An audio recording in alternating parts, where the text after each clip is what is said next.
So today we're going to talk about the main things to think about when it comes to credit scores and what goes on the credit report to make sure that you can qualify for a home.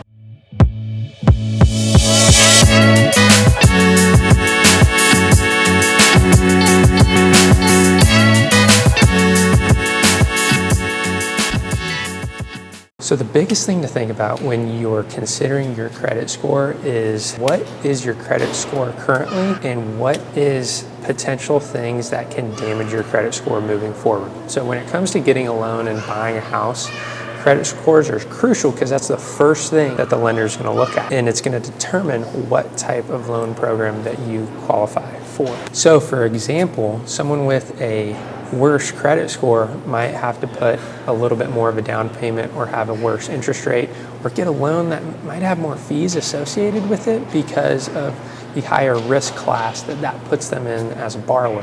And then the same thing goes for a great credit score, typically better interest rates, lower down payments, just friendlier loans overall. So the first thing that you should be doing right now to be monitoring your credit score is talk to a mortgage lender and have them pull a soft credit report. The reason why you want a lender to pull a soft credit report is they will have the most accurate information when it comes to your credit.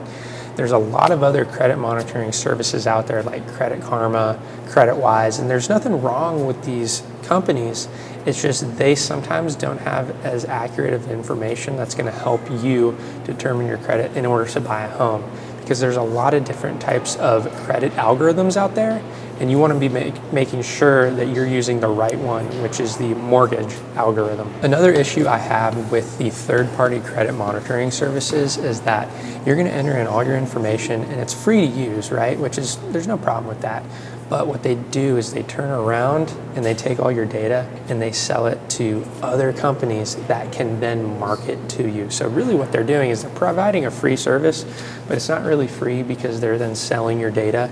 And that's why you get so many spam calls. And if you have applied for a mortgage recently, you probably got blown up the next day because your data was leaked by companies like this. Now, I'm not saying all these companies are bad. I'm just saying this is something to be aware of. So after you've talked to a mortgage lender and you have your soft credit pulled, they will be able to tell you straight up where your credit profile is and if there's anything that needs to happen to it before you qualify for a loan. Ideally, you want to have the best credit score possible. So right now, I'm going to kind of go through what to look for in your credit score. So credit score goes in a tiered system where the best tier is going to get you the best rates and the best loan programs, and the worst tier is going to get you worse loan programs, worse rates, or maybe not even allow you to qualify at all. So credit score goes in tiers. Now think of it this way. 800 credit score is excellent. Anything above 800 credit is A+ credit. 800 down to 760 is like A credit, right?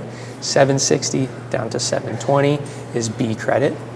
720 down to 680 is C credit. 680 to about 620 is D credit, and anything under 620 is potentially F credit, meaning you're not going to be able to get a loan from a lot of places. Now, that's not always the case, but you should be really working on your credit if you're anywhere around that range. So the goal of this video is really to teach you that you should be looking at your credit and you should be monitoring this if buying a home is on your radar at all. So the steps are talk to a mortgage lender, have them pull a soft credit report, and then do some type of credit review with them so that you know for sure that you're in good standing the next time you want to go out and buy a home. Appreciate you guys watching this video. If you like and subscribe, that would be much appreciated.